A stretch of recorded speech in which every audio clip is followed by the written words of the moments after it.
Hey, welcome back to the Garage Warlock Show. It's a nice sunny day here. It's 5 degrees, so I think I'll go on inside, ladies and gentlemen. 5 degrees.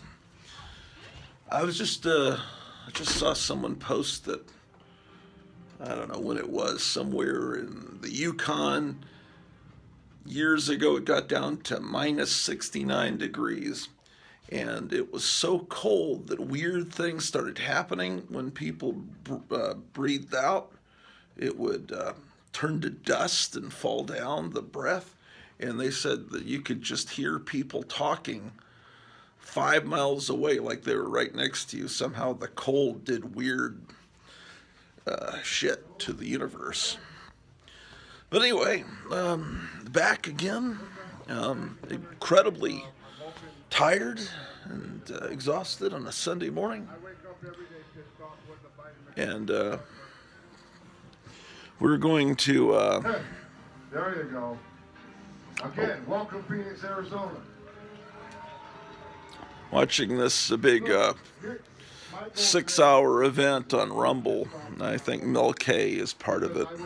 I really admire Mel K. M-E-L-K. She's not a rapper. She's one of these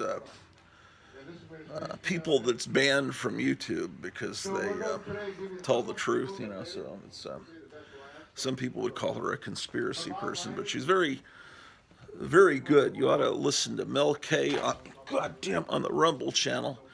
I stumbled on this vacuum cleaner here that was left by the plumbers. I'm just gonna leave that. I'm gonna take that out to the garage because I'm sick and tired of it being here in my way. They've left it for like 6 weeks. They said, we'll be back tomorrow, and they never came back. Of course, they never sent a bill either, you know. Strange. Let's turn off the lights. Those lights were just on for effect because I was filming a show. I don't leave them on all the time. Trust me, I don't. The electric bill gets kind of high when you're heating a home that's as big as this, and it can get down to 5 degrees. Anyway,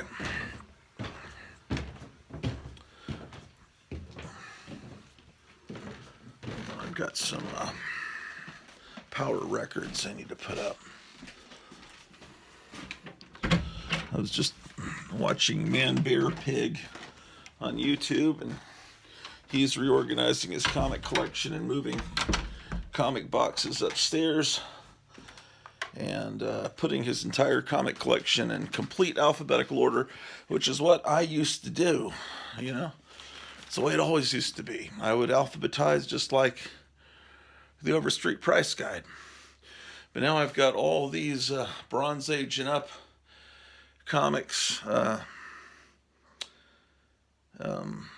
These are I divided things by not by manufacturer. He had Marvel and DC separated and Independent separate. He's putting it all together. This is Marvel and DC mixed together from like 1971 and up. And over here behind me, that's a bunch of Silver Age Marvel and DC mixed together. I've never separated Marvel and DC. And then over here is these independent comics, but I've got stuff all over the top of them. And anyway, so I guess we'll go through Detective Comics today. Sounds exciting, huh? Anyway, these are power records from my childhood. They were book and record sets. Oh, there they are. I was going to put them with all the rest. These are just the Planet of the Apes ones.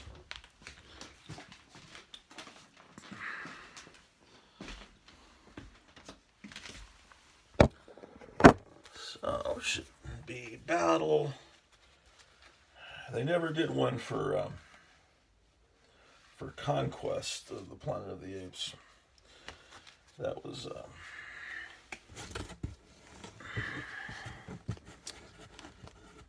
Conquest of the Planet of the Apes was, what the fucking heck? How do I say? The original cut of Conquest of the Planet of the Apes was, just realizing I got these books on how they need to be put in. Maybe I should go through the Silver Age stuff. I don't know. I'm real tired today, man. Conquest was, its original cut was basically R-rated. And that's the one I think that's on DVD now. It's, you see people shot in the face. I mean, it's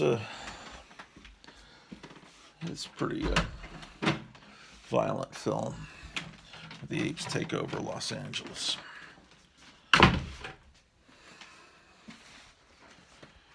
Yes, indeed. Okay.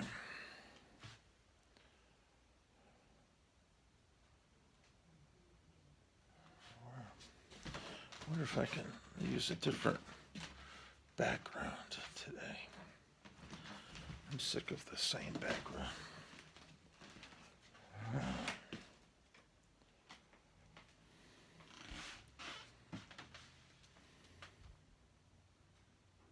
That's all right. Okay.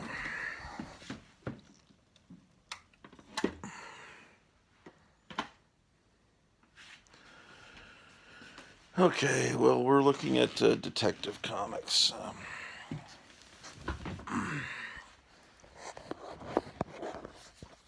Again, whoa. I have this box and this box, which you can't even see underneath here. And those books all need to be filed in. That's basically what I'm doing. So I'm basically going through the whole collection. I thought I might as well, show you what I've got. Okay, so I've got to get these detective books. There's 2 Detective Comics books, and then what do I have? A few Doc Savages that need to be put in, and some modern Doctor Strange that I must have bought just because I like the cover. And then there's Dr. Fate and something called Electric Warrior. There's a few Electras, some Quest. Okay, so that's what we're working towards here. I just had started going through Detective Comics when we episode before last episode I was opening up all these little toys that were sent to me in a surprise package from John Goris. Okay, so we looked at the Demon, and we saw this little fake Toys R Us Detective Comics with the first appearance of Robin. And we saw this fake first appearance of Batgirl, also from Toys R Us. I have the real, as I was telling you, the real first appearance of Batgirl. The Russian Suicide, I guess it's not Russian Roulette, it's just the actual Suicide cover. Detective Comics 426. Graphic Man was telling me that's a comic he had coverless as a kid, and was trying to, said it was kind of a heavy, suicide, thing. And it's got this, actually I guess it is Russian Roulette. It's been a while since I read this. Frank Robbins was always an artist that's wonderful, but you got to get used to it. It's like all these people that love coffee, and I taste it, and it's terrible. And I said, well, you develop a taste for it, and then it's wonderful. And then you got to have it every morning, or And people say, oh, I love, I would even hate the smell. I'd go in a Barnes and Noble or those bookstores in the mall that had, or those bookstores that had coffee, places where you can get coffee. I hated the smell of that. Okay, here's Batman shooting at people. Beautiful cover. That's Detective 420 something. I say 420 something because you see the numbers cut off there. It's, who knows, 420 something. Okay. It's Detective 429. Look at that. That is beautiful. It'd be even more beautiful if I had a bag and board for it, but you know. Yeah, Frank Robbins was doing the art, I guess, consistently in Detective at that time. You just develop, you just get used to it, and then it's wonderful. I mean, even Jack Kirby's art, you've got to kind of get used to it, and then you realize this is the greatest thing I've ever seen. My older brothers, who were 10 years older than me and buying comics in the Silver Age and the 60s, you know, they never got used to that, and they only bought DC. They wouldn't buy Marvel, and I assume, I don't know, maybe they just didn't like the heroes, and I doubt they even read them. They probably just thought the Marvels looked cheaper. They were more cheaply printed, and I bet it was they didn't get used to Kirby's art. Here's some Golden Age Kid Eternity and Detective Comics number 439. It's a 100-page giant with these Golden Age heroes. Yeah, these 100-page giants were fantastic. Look at this ad. Man. Yeah, there was nothing like it, and there's no way to explain. Then they had all this Golden Age, but then they have modern stuff in it too.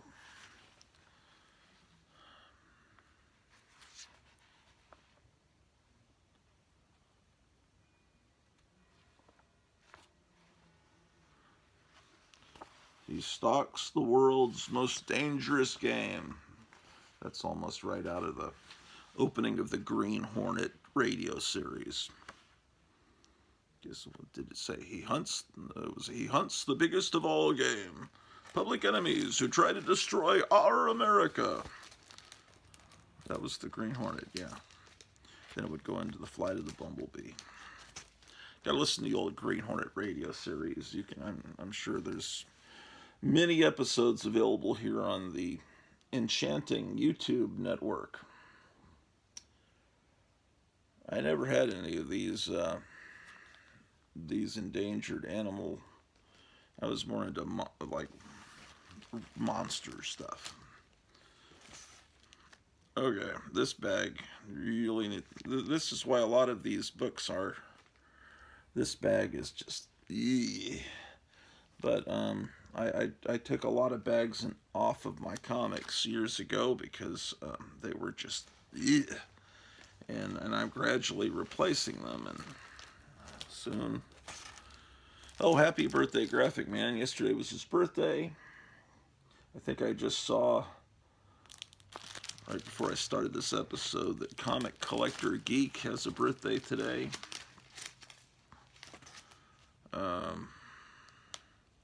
Here's Detective 449. I guess we're building up to my first. I'll know it when I see it. The first Detective. Oh, wait. What was the first Detective Comics I bought as a kid? Which one was it?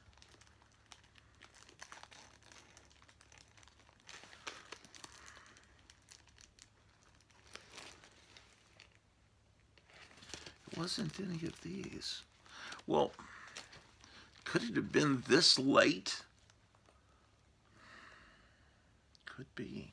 This might be the first Detective Comics I bought. This is that wonderful cover. This is really like one of the high points of Ernie Chan or Ernie Chua's comic book career. This beautiful cover. I mean, this is the kind of stuff he was doing in the mid-70s. This is the 25-cent era. I mean, this looks really as good as anything from the Golden Age.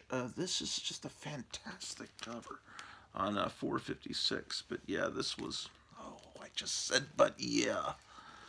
Now I'm going to be saying it is what it is. And what's the other one? Having said that, okay, so let's look at what. Okay, I put it in the wrong place.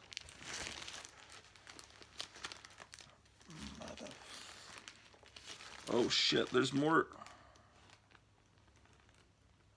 Oh no, never mind. Pull some of this Doom Patrol shit out of the back so I have more room to look through these.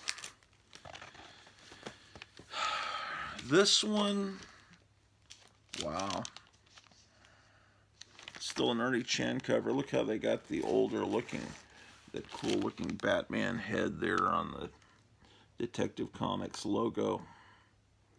Oh shit, it's got a UPC code. 456, 460. Okay, this is a 30-cent comic. I'm a little mystified. I guess I was buying Batman. I don't know. Maybe not. I'm too tired to even be doing this, man. Let's see, what is this? This one's definitely one I bought as a kid. 461. That UPC code just, I can't get over how that ruined things. Oh, okay. He was doing some great Detective comic covers. This is another one of the high points. I remember buying this at the 7-Eleven, a block from my house. Look at the colors there. 464. Look at how the logo looks now. But the colors in the background.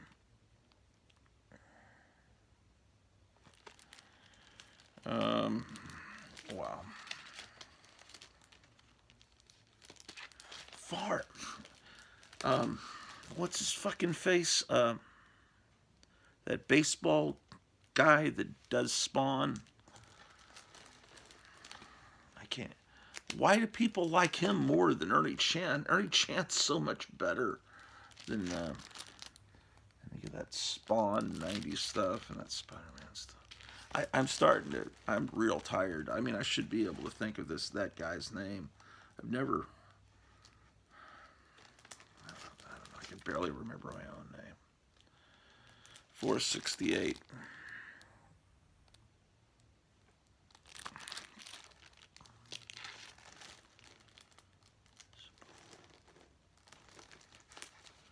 Okay. I don't know, man. I just don't care. Okay. Here's Detective Comics 469.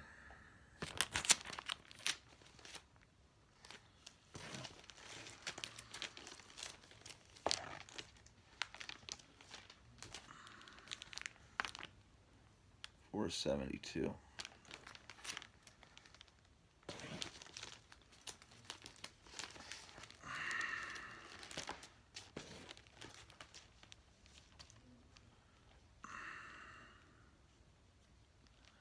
$473.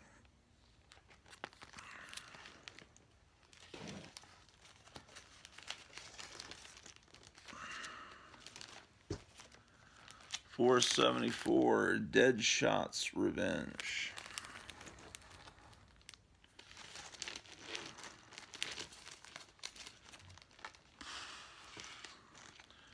This is $475. The Joker cover.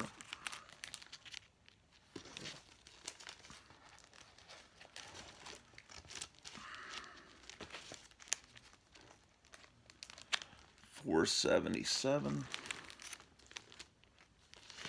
that one I'm wanting to put in is $500. So I'm getting up to it. $478. I think there is a collector's market for these Batman and Detective comics from the 70s. I think that they're not super high dollar books. I don't think, but I think a lot of these do command at least a $20 bill if you're just into money, $20, $30. I could be wrong. If they're in good shape.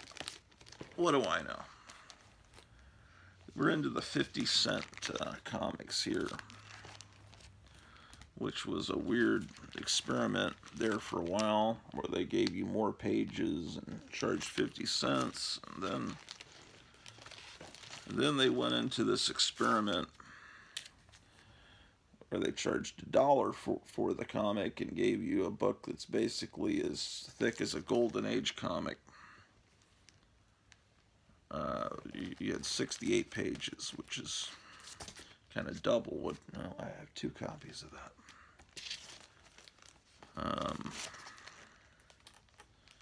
Here's 483. It's see, it is Detective Comics. They just have Batman family real big on it.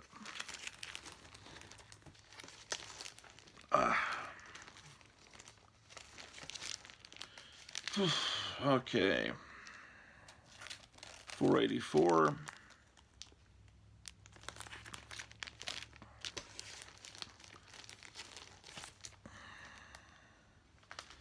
485. I gotta get through this box, man.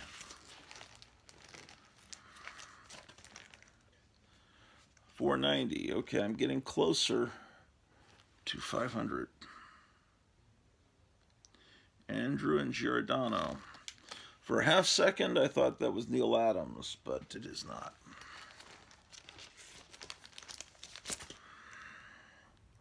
492.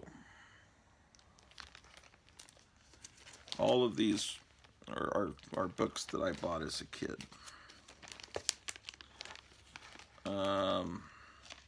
497, Batgirl Murderer.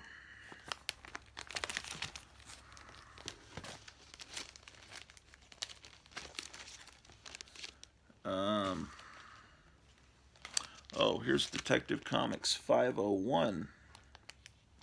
So that means I can put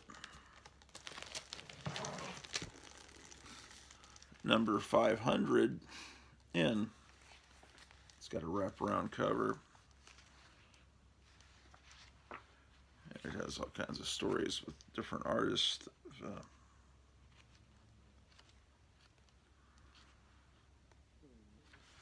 500th issue anniversary special. 500, 501.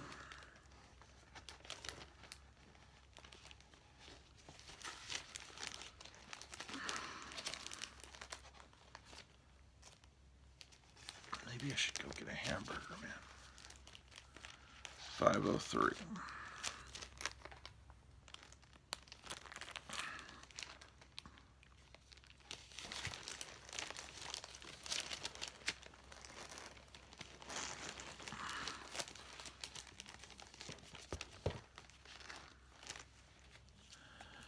510. Okay, this is when Gene Colan took over and was doing this great Batman art. We're in the 60-cent era.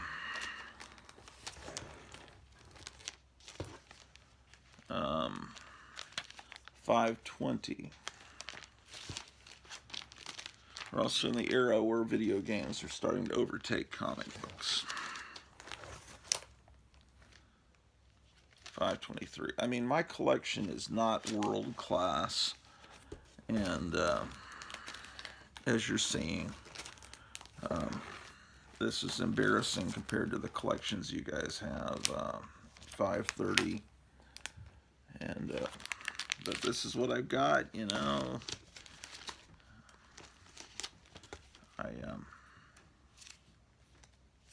I was very diverse in the things that I collected, so I never developed world-class collections of anything. I just have a little bit of a lot of things. 545. Yeah, see that. Because of Gene Colan's presence, Batman's starting to look kind of like Tomb of Dracula a little bit. Speaking of Dracula, he's got a vampire love interest here by issue number 556. And, we're now up to 565. It looks like I missed a few issues. And then we have a story written by Harlan Ellison, which is 567. Harlan Ellison was a big comic book person. This is a beautiful cover. 570. Joker and the Catwoman.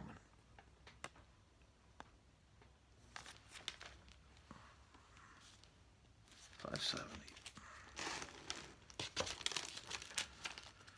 Okay. $571.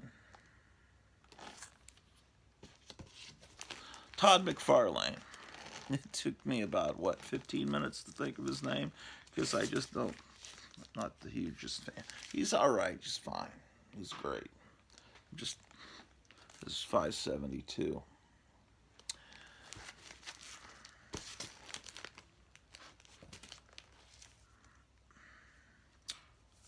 $573.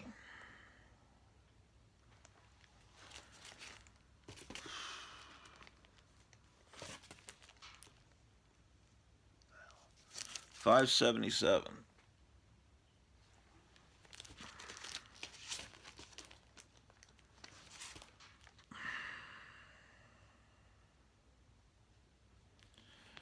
I guess it's hard to read the number because it's black.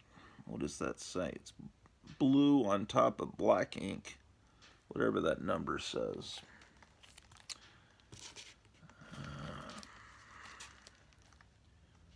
It's Batman Year 2. This is part 4. It looks like I'm missing part 3. But I have 2 copies of part 4. That makes no sense.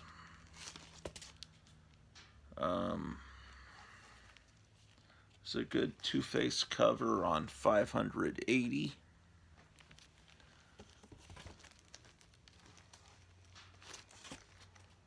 There's another copy of 580.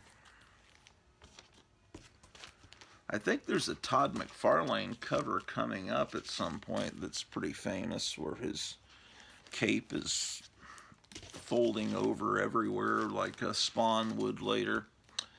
5, and I think, and that's a pretty high, somewhat high dollar book. They've even recently turned that cover into an action figure.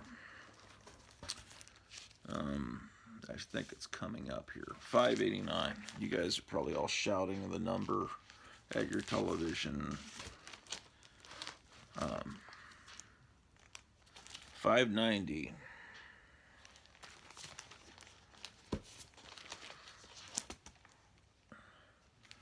$595. Oh, this is $598. This is 1989. I know because this was out simultaneous with the 1989 Tim Burton Batman movie. Because Sam Hamm, this writer Sam Hamm, wrote the script for the Batman movie with Michael Keaton, and they had him write the script for this Detective Comics special 80-page giant. And I remember this being on the stand then.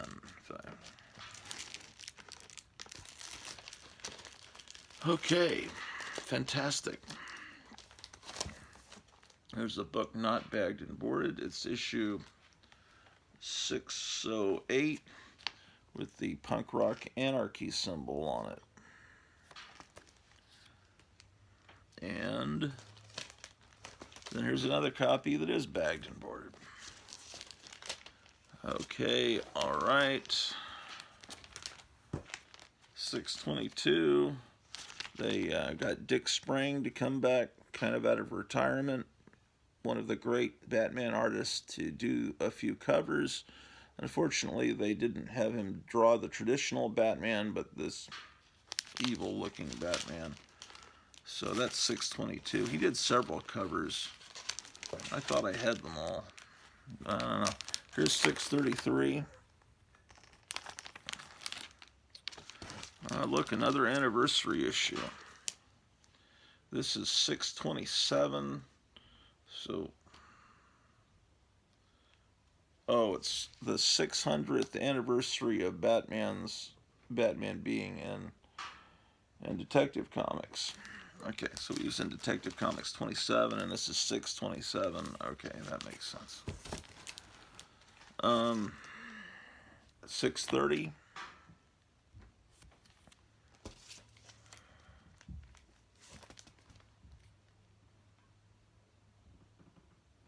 Ooh, this is out of order. That was 630. Oh, wow. This is 589. I got it. What? How many of these are out of order here? A bunch.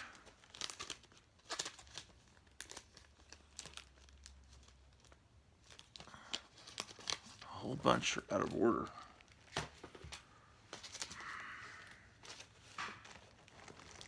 $630. Okay. 93.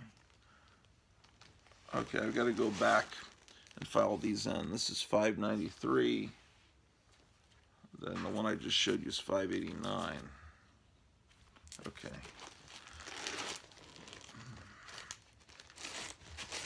Well, so I have two copies of 589, 593. Okay. This one is 641. Again, video game.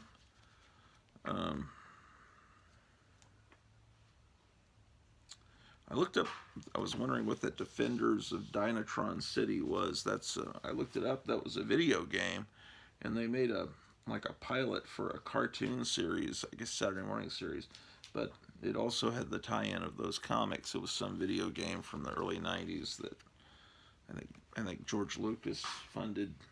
This is 641, so maybe those were in order.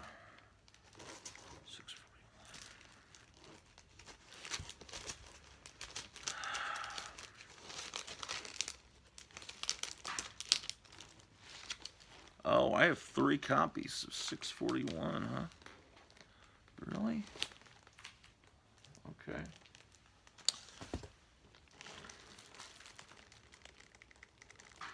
All right. 653. Looking very 1990s, but not offensively so.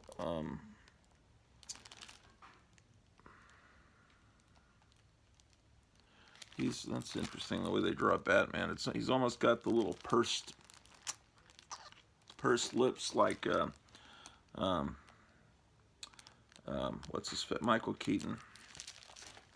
So I remember the first time I saw Michael Keaton in that movie. Was it called Night Shift, where they were running a brothel out of a funeral home? He really was impressive in his first role. I thought, this guy's going to be a big star, because he was really funny. I remember he was always breaking into Jumpin' Jack Flash, the Rolling Stones song.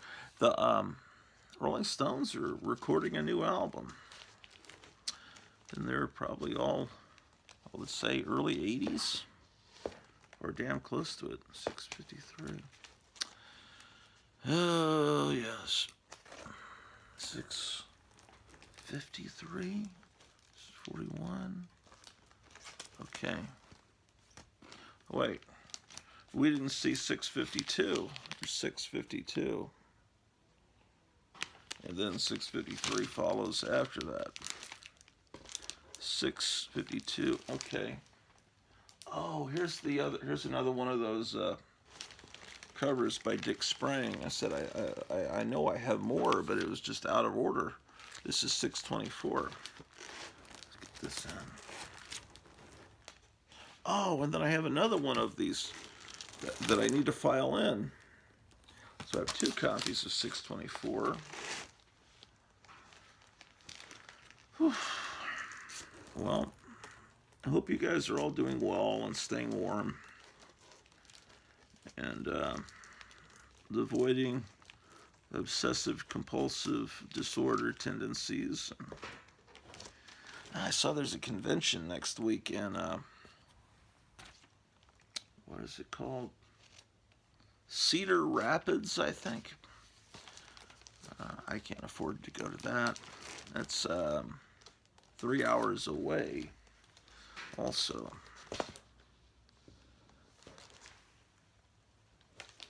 Yeah, I can't afford to be spending any money. I do need to make an order from Gotham City Comics, though. I get paid, I guess I get paid Tuesday. Okay. Here's 625.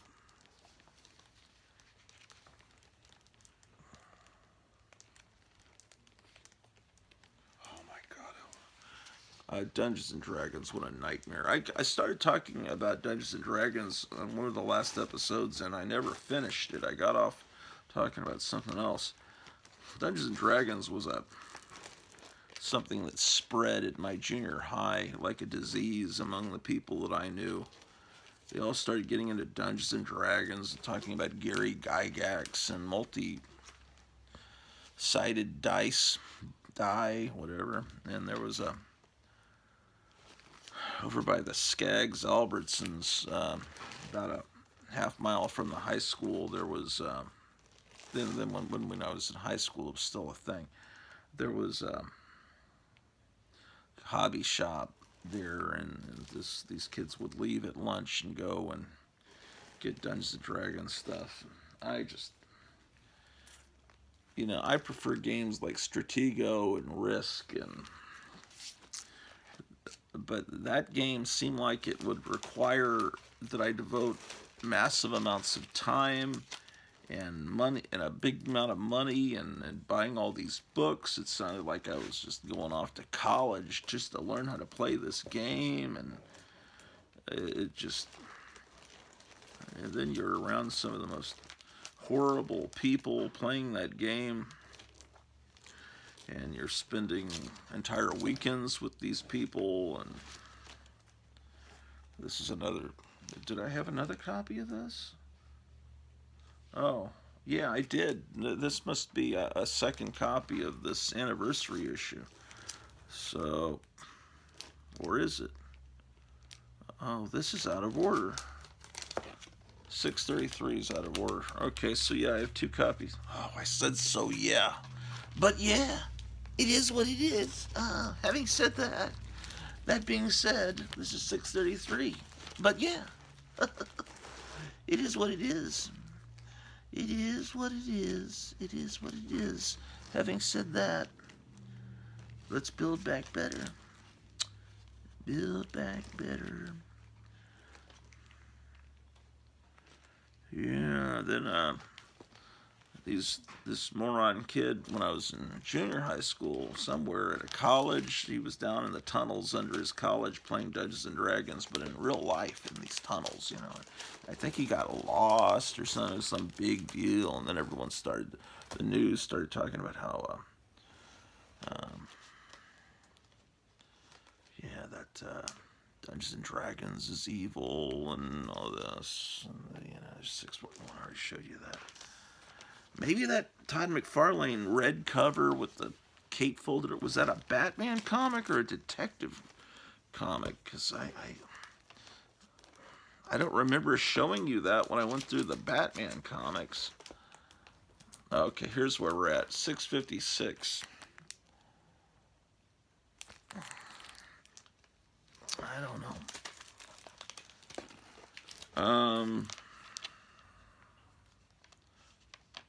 678. I hate this font, this number font. Marvel did a number font too that was real bad. See, that 6 looks like an 8. Maybe it doesn't if you're young, but I don't know. I don't like that. 678.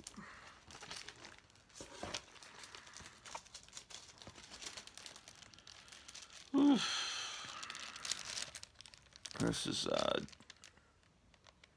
Oh, Detective Comics Annual 5. Is this all the detective? I don't have any more recent Detective Comics. Wow. There's something weird here.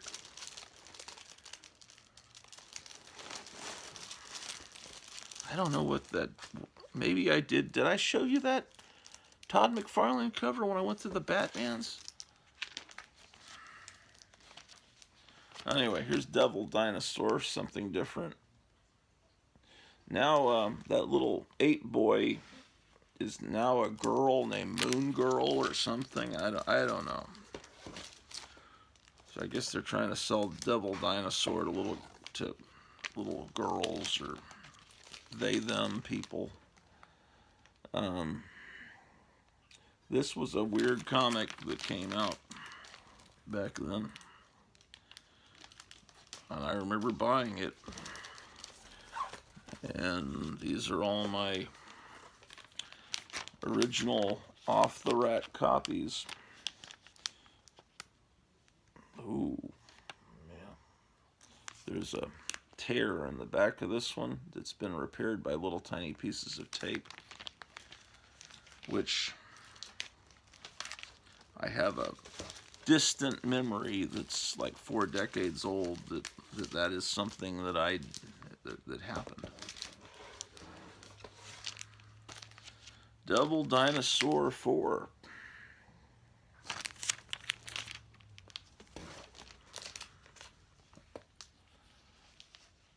Devil Dinosaur 5.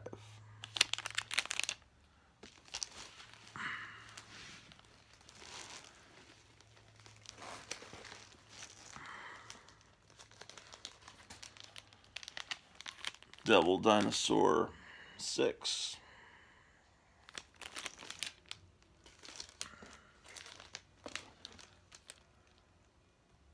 '78. Yeah. Wow. Number 7.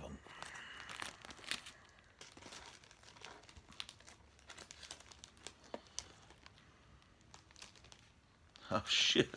I got nervous for a minute. I thought someone had scribbled all over this cover with a marker. I thought, who scribbled all over this with a marker? But it's actually the rope holding the jaws shut of Devil Dinosaur. That was always wonderful when you were a kid. Still only 35 cents, you know. Oh shit, that means it's going up. But would your allowance go up to? It's like, will your retirement check go up to match inflation? Why no? Of course it won't. Number 9. Okay, now we're to Doc Savage.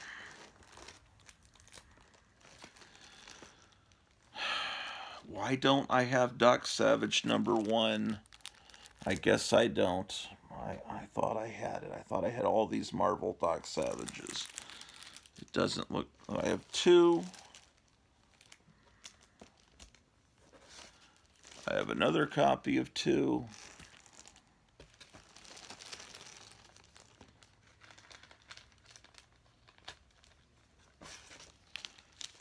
I have 3. And then the one I was needing to put into this from this box is another copy of 3. So I've got all these copies of number 3. If you've got an extra copy of number 1 and need a copy of number 3, did I have 2 of 2 also? You know, we could swap. Although I'm sure that issue number 1 has more value. Although I don't think these are high dollar books. They're more of interest to Doc Savage collectors. I don't think the speculating morons and the slabbing people have, they don't care about Doc Savage. They probably never will. Okay, here's Doc Savage number 4. I'll show you why I'm laughing here in a second. This one was printed off center.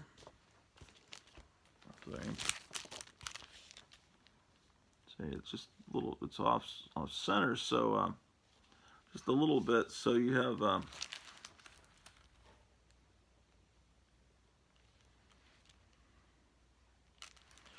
see, it's kind of like, you know, if you look at a movie on TV to see how much they cut off when they show it on television.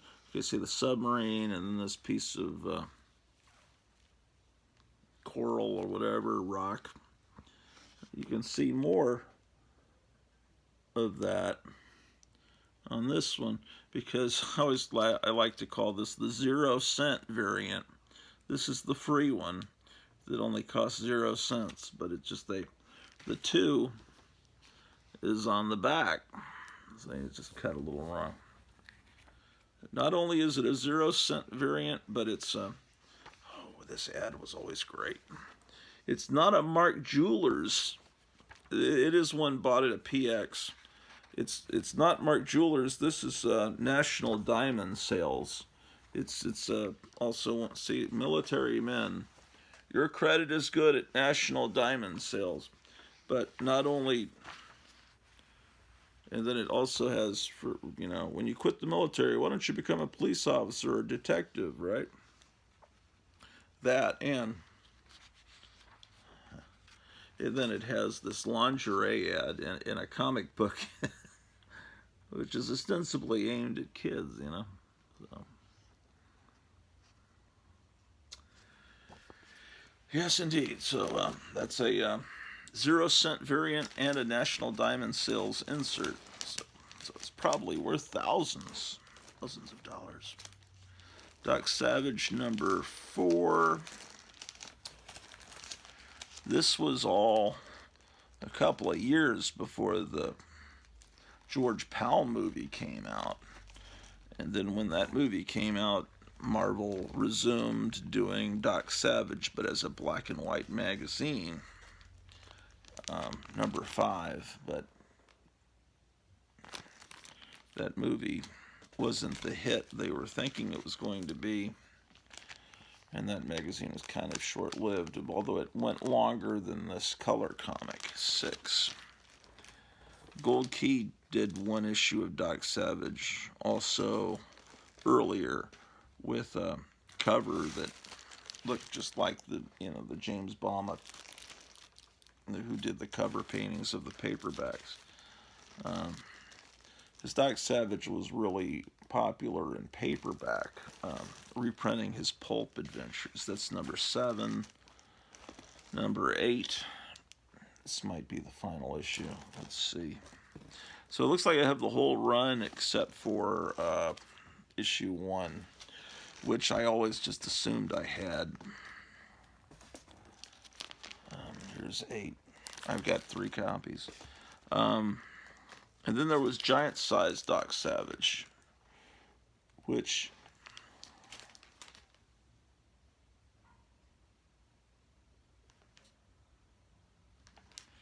this is the same story that was adapted in the movie. This one, 1974. So this one was out simultaneous. There's another copy of the same one, and a third copy of the same one. And then over the years, people just kept trying and trying, because these the people doing comics at this time were older guys that had read Doc Savage as kids, and they wanted Doc Savage to take off. This is a DC attempt to bring Doc Savage with Denny O'Neil and Joe Kubert art. This is the second of 4. It's a miniseries. I don't have the others. And then I have I guess another attempt by DC to bring Doc Savage in. This is issue 7 of that. Okay. Here's a Doctor Doom cover with Mary Jane Watson. Strange. Nice art, but okay. Then I have Dr. Fate number 1, and a different Dr. Fate number 1, Oh, this is the Dr. Fate number 5, where it's a cheesecake cover and Dr. Fate is a girl. Looks like I picked that one up from the dollar bin more than once. And then here's another Dr. Fate. And then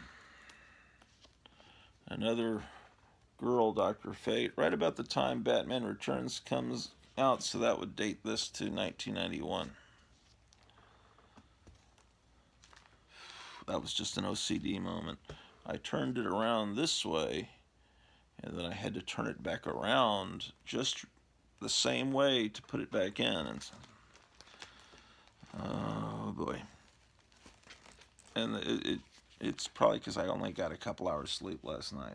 Okay, Whippet Lass from England was looking forward to seeing the Doctor Strange books. So here's Doctor Strange number 2. This was a great era. Beautiful art. Before this, Doctor Strange was in, I believe, Marvel Premiere or some. I have a bunch of those, but we won't see those till we get to the M books. And they gave him his own title. Strange 3. He was originally in Strange Tales in the 60s, and then he got his own title, and then it just, over the years, they kept trying to bring him back a bunch of times. This is the first Doctor Strange comic I bought as a kid. This is, I remember buying this at the PX in San Antonio. So this is one of those cherished childhood copies, and what a great cover. Well, you can see why I bought this, man. So that was my first Doctor Strange comic. Oh, and here's one that I must have bought later out of a dollar bin or something, just so it's not bagged and boarded, so we can look inside and see the great artwork within. Very wild.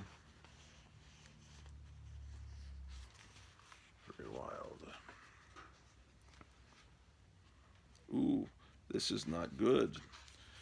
This is a very low-grade copy. And you can see it's not mine, because this is why you always look inside 25-cent Marvels, because someone cut out the Marvel value stamp, see? And sometimes it won't affect the story on the other side, because sometimes there'll be an ad on the other side. But this time, it cuts out a chunk of the art of the story. So that sucks. But it's not my childhood copy. I've got a perfectly good copy from my childhood. This one I picked up probably for 50 cents for $1. And so, yeah.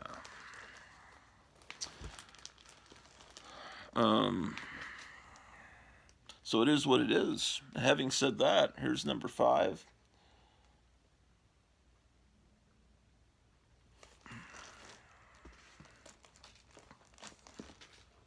Another copy of 5. And, wow, a third copy of number 5 that is not bagged and boarded, and it doesn't feel like it's in very good condition. So I bet it's from the same collection as that last moron. But let's look inside and see if it does have the value stamp intact. Yes, it does. Right above the ad for War is Hell is the Dread Dormammu. This inside, this has got very white pages. It's in pretty good shape. It's not.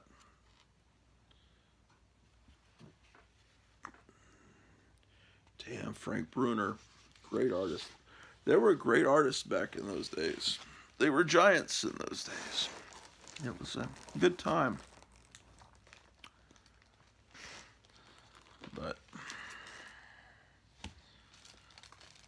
those times are over. Oh, this beautiful cover. Look at that. Number, what is it? 6.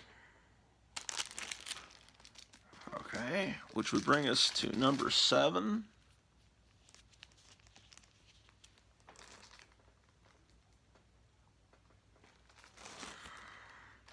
Ooh, what?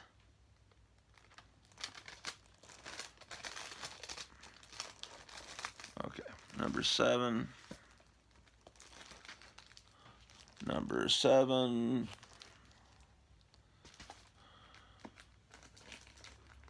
What in the name of... Another copy of number 7. Let's look at this one.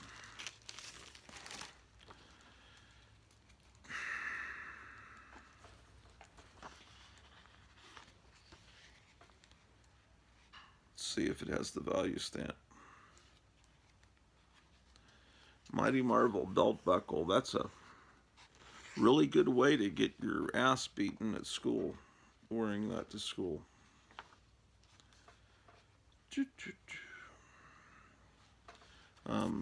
It really wasn't cool to read comics back then.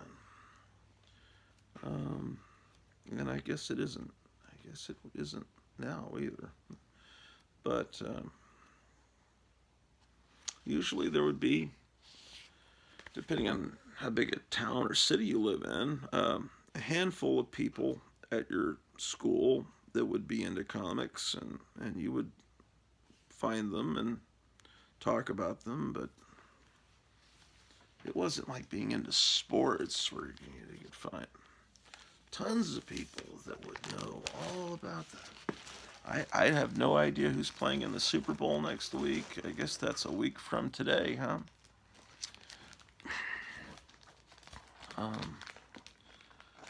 So here's number 8. I just have never really followed sports. Number 8. And that would be followed by number 9.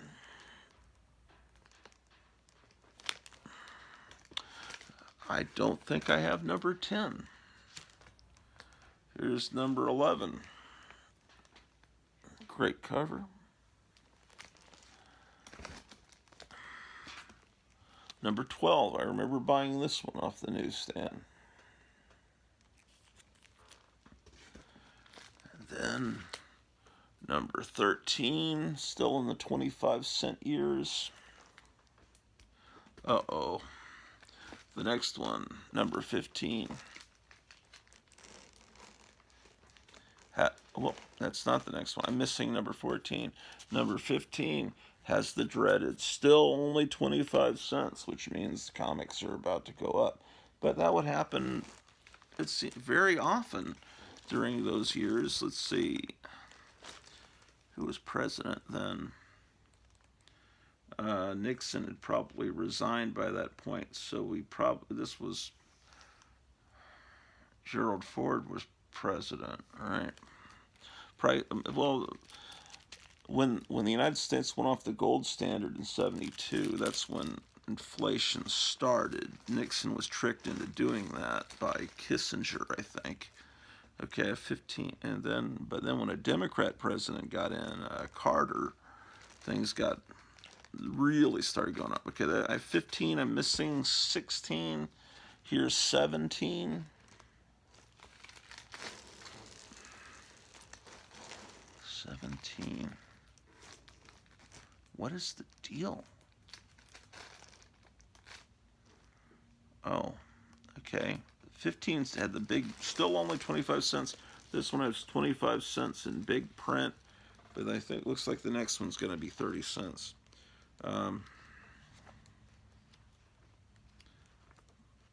Yeah, we've got Gene Colan doing the art, so it looks very, very Tomb of Dracula-like, which is not a bad thing. See, Dr. Strange looks a little bit like Dracula.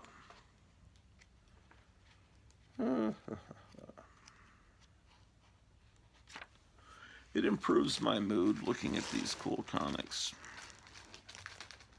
But then seeing I'm missing, so I'm missing. Had 15, then I'm missing 16, then I have 17, and then I have 19. So it looks like, was I just only buying the odd issues and avoiding the even numbers? I don't know. Oh, this is when the Marvel Treasury edition of 2001: A Space Odyssey came out, about 8 years after the movie came out. But it was, I looked like a labor of love for Jack Kirby, and then it was spun off into a comic book that was a sequel to 2001: A Space Odyssey. And then a few years after that, there was an actual real sequel to 2001: A Space Odyssey called 2010. Here's Doctor Strange number 20. So there's no missing issue in between. Okay, 1920. Here's 21.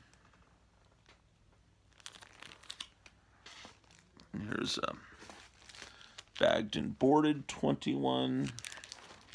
The other one was bagged but not boarded. Here's a bagged but not boarded 22.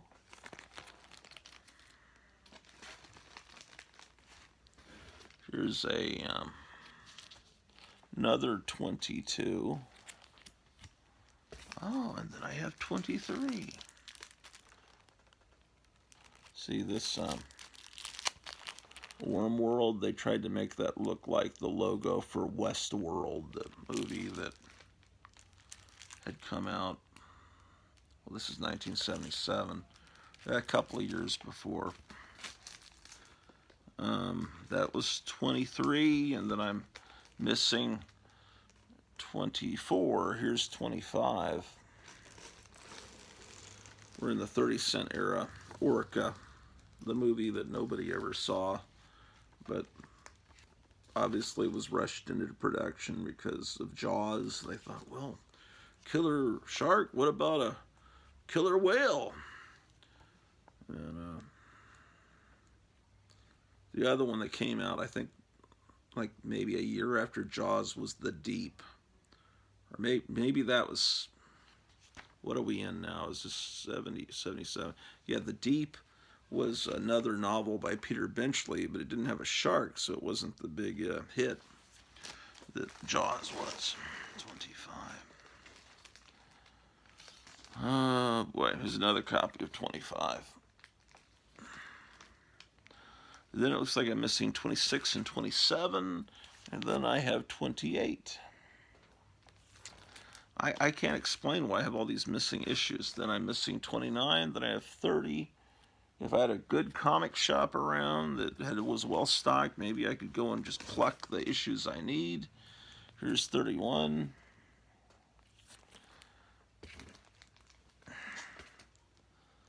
$32. Here's another copy of 32 that's not bagged and boarded. Let's take a look in it. Oh, look, it's the Dreamweaver. I remember this ad. What are they selling? Candy, Milk Duds. These ads were done by Joe Kubert's art school, showing all the little merchandise you could get from, I believe it was Heroes World that did these. Yeah, and they actually had whole catalogs that were comic book size that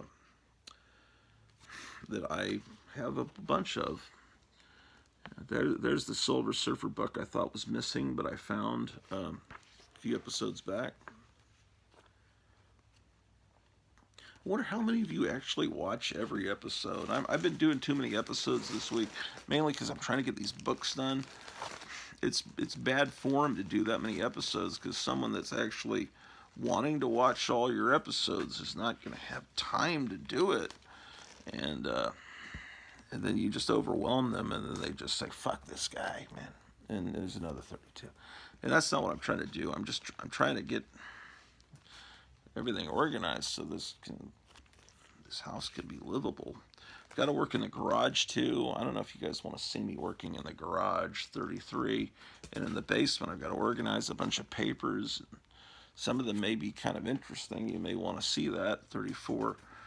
Let me know in the comments down below if you're interested in that kind of shit. But I'll chronicle everything. That's 36 if you want me to.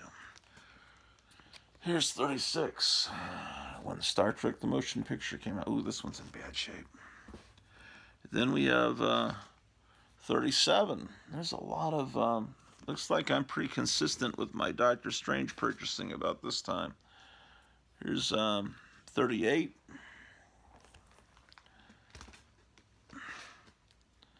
39. That's a pretty cool cover.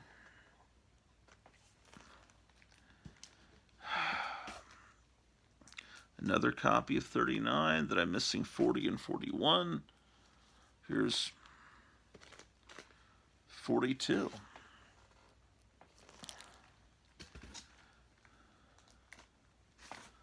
And 43. Another 43. 44. Another 44. 45.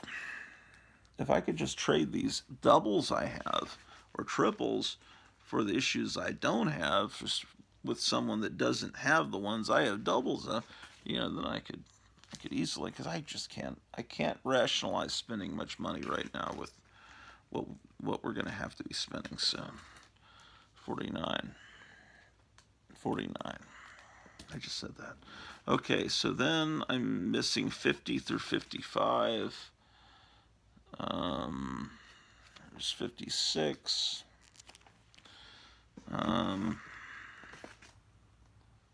57. We're up to the 60-cent era. 58.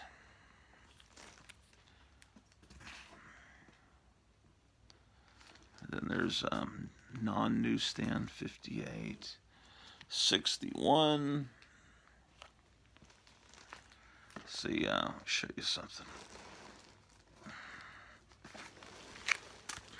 For those of you that are new to comic collecting, that this is what it looked like if you bought it in a comic store. This is what it looked like if you bought it in a regular store where nerds don't shop. And the comic store would look like that, and a regular store would look like that. So you still have the strip that goes across the top, and then with and we're up to well, this is the early. I can't read the little print anymore. I used to be able to. But anyway, at this point, I think we're up to about maybe 81. I was probably in high school at this point. It goes from this strip that it had been from the beginning of the Bronze Age to more looking like, kind of looking like the corner box from the 1960s, but not exactly. So, whatever. Whatever, dude. It is what it is. Yeah, buddy.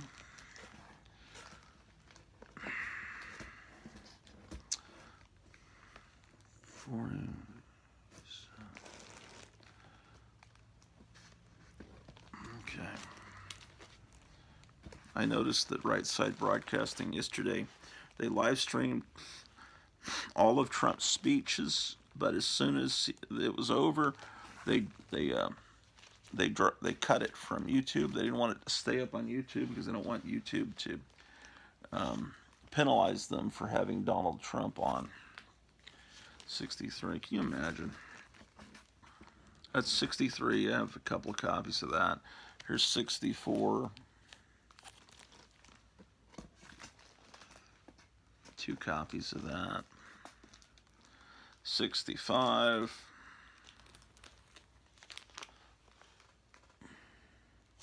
That looks like the Carpenters logo, doesn't it?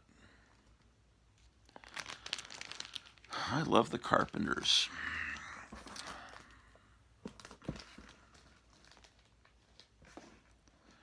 Okay, 66.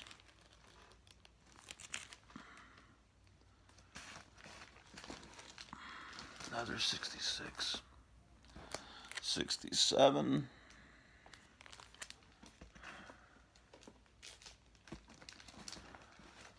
Here's 68.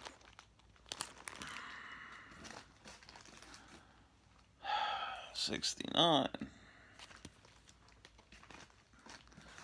What? There's another 69. When do I stop buying these? Here's 70.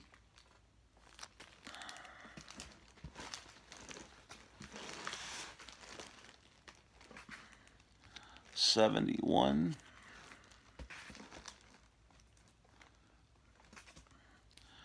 72. They were better in the 70s, just visually. 73. Frank Bruner and Gene Colan were batting it out of the park. Having said that, it is what it is. 78. And then 79. And then that looks like the end, because then I have a king size annual number 1 from 1976.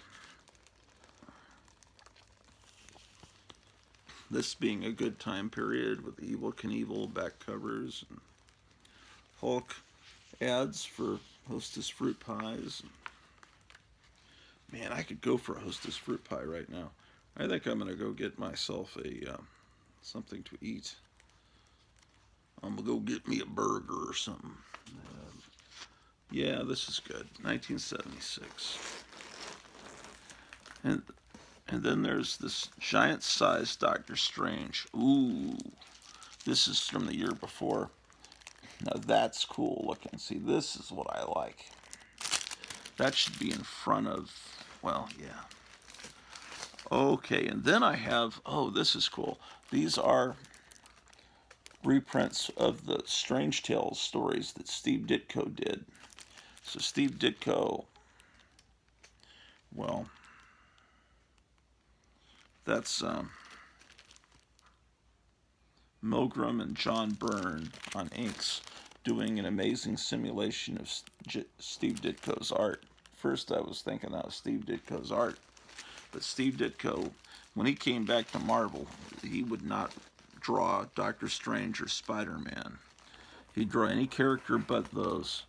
So these are reprints. They're recolored. I'm not sure how much the color matches the originals, but they're printed on high quality paper. But it's Doctor Strange Classics 1 and 2. And here's 3. They have cool, you know, covers. 4. Oh, and then this is like a kind of a graphic novel, I would guess you would call it, sort of. It's Doctor Strange Special Edition number 1.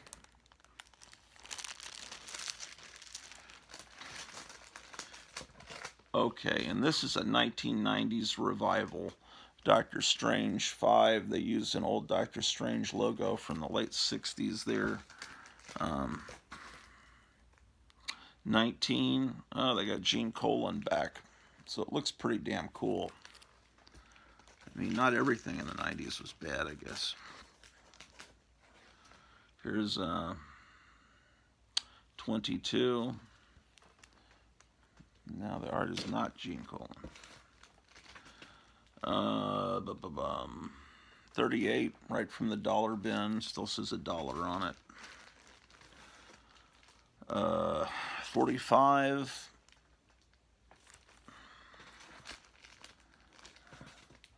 Okay, and then this is like, when is this from? I guess it's older because it's $2.99. It looks like I bought this to experiment. Just the cover looked cool. Doctor Strange, the Flight of Bones. Marvel Knights. Okay, all right. I guess this is where I would put this modern Doctor Strange book in, because that's the end of the Doctor Stranges. And then this Dr. Fate book should have been put in I went through the Dr. Fates a while back. Dr. Savage.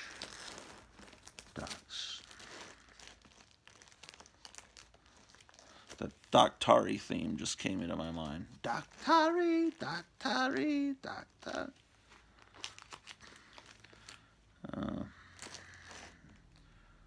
Okay, Dr. Fate. This is second of 4 issues. It's a mini-series. Okay, I have no idea. Okay. Then the next thing I'll put in is like Earth X and Eclipso. You know, something called Electric Warrior and Electra. Okay, will I get to those today? I don't know. Oh, we're into Doom Patrol. No. Yeah. Okay.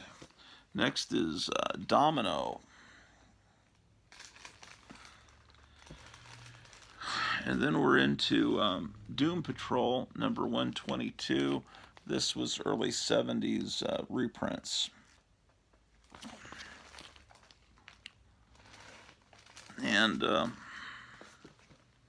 124 is also reprints of the 60s comic, but from the early 70s. There were DC and Marvel were trying to put out as many titles as possible to squeeze their competitors off the racks. They wanted to have the lion's share of the market, and so they would do a lot of reprint titles. Doom Patrol. This is like the official index. So this goes from the real issues in the 60s to today.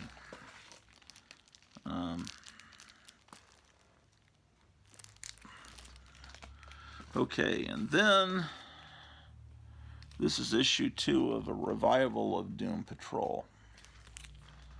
The 60s Doom Patrol comics are the ones that you need. Do not buy any other Doom Patrol books until you have every copy of the 60s ones. Here's Doom Patrol 3 from a dollar bin. There's another copy of Doom Patrol 3. Doom Patrol 5. Okay, I guess I'll show you. So this was a revival. Doom Patrol 13, I guess it wasn't selling well, and so they handed over this number 16 to the art school crowd, and they start making it all cool for the pot smoking crowd. Doom Patrol 19.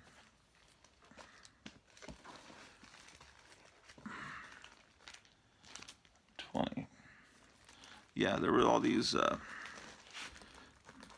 Aleister Crowley warlock types that came over from England in the 80s and started writing comic books. And here's Grant Morrison. That's a cool cover. He's taken over, and he's going to take it into weird areas that you will... and these Simon Beasley covers were really cool. I'm not really knocking it in this show. It's a different thing. I prefer the 60s stuff. My wife and I need to get back into watching that Doom Patrol TV series. I don't know if in the Grant Morrison comic Negative Man was LGBTQ or if that's only in the TV series just for representation's sake. I don't know. 37, but the one thing I wish they would do in the TV series is let Robot Man's jaw move. It can't be that difficult to do that. Because clearly in the comic book you can tell his jaw moved. It's not they're not doing that because, well, he's just a cheap. Doesn't no. It's just they're cheaping out.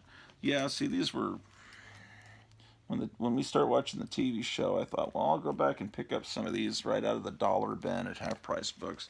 I don't think maybe a few of these have gone up in value, but for the most part, I don't think there's a huge demand.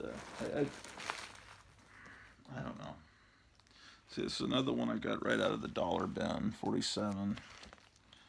I mean, there's interesting ideas, that I thought, well, I'll go back and read these, because I remember when these were coming out, my friend was like really into them, and I said, no, buy the 60s ones. We're at Lone Star Comics. He says, no, I like these old, I'm not interested in that. I want these. And I thought, you don't know what you're doing. This one's tried to make this look kind of 60s here. It's 51.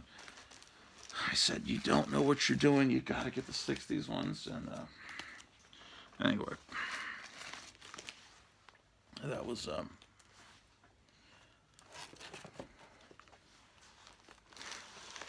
yeah.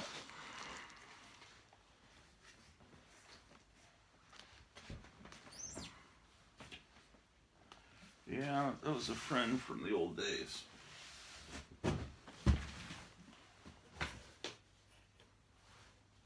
What's in this box?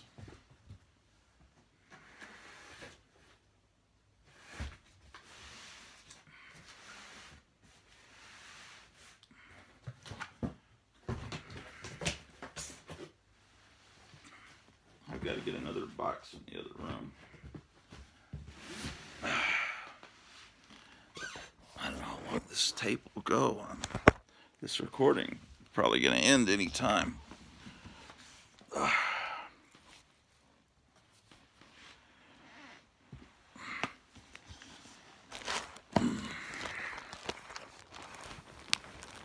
I don't know.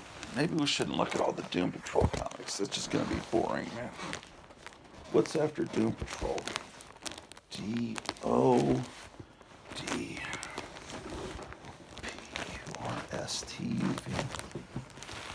I'm trying to think what interesting books are coming up. What books start with E? Oh, I hate long boxes, man. Ow!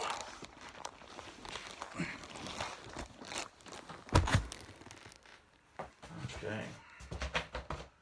What's going to be in this box? Elektra, Eternals. Oh, then we get into Fantastic Four. That'll be good. Actually, yeah.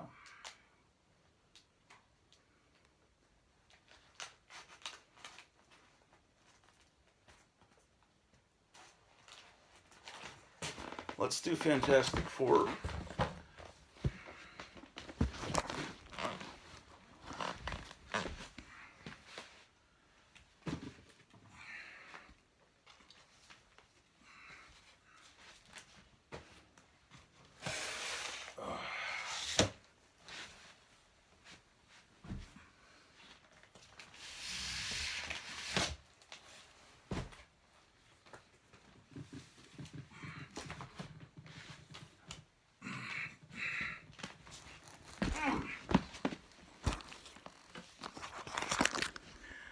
Try to separate Fantastic Four from everything else, and it's in a short box. So now let's there's some Fantastic Fours that didn't wind up in a short box. So let's do that real quick.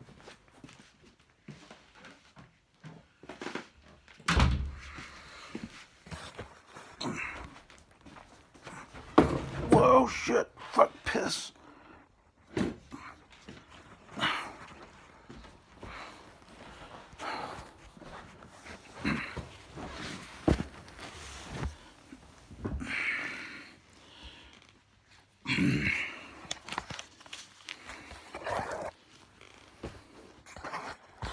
Okay. Fantastic Four. All my real Fantastic Four books are in the Silver Age boxes, the ones from the 60s with Jack Kirby. But the 70s was also, there was a lot of cool stuff in the 70s with the Fantastic Four too. So, having said that, see, to me, the Bronze Age starts with the 20-cent comics when they become 20. So, some people disagree with me. So, this is my first 117 Bronze Age Fantastic Four. And then here's 119. Oh, so I'm missing 118, huh? Okay. 120. He's like the replacement for the Silver Surfer. He's like the next herald for Galactus. 120. 121. And then it looks like I'm missing 123, 124, 125, 126. This one was made into a book and record set from Power Records. 127.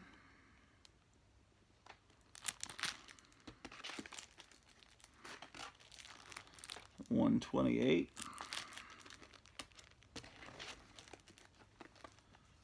129. I love this character of Thundra. Now, why don't Marvel is so, the movies are so stupid. You know, you want female representation in your movies, but you still haven't done Thundra, and then you messed up Medusa immediately in your stupid Inhumans TV series. You cut her hair off instantly, so you didn't have to do the hair CGI. This is a really cool character.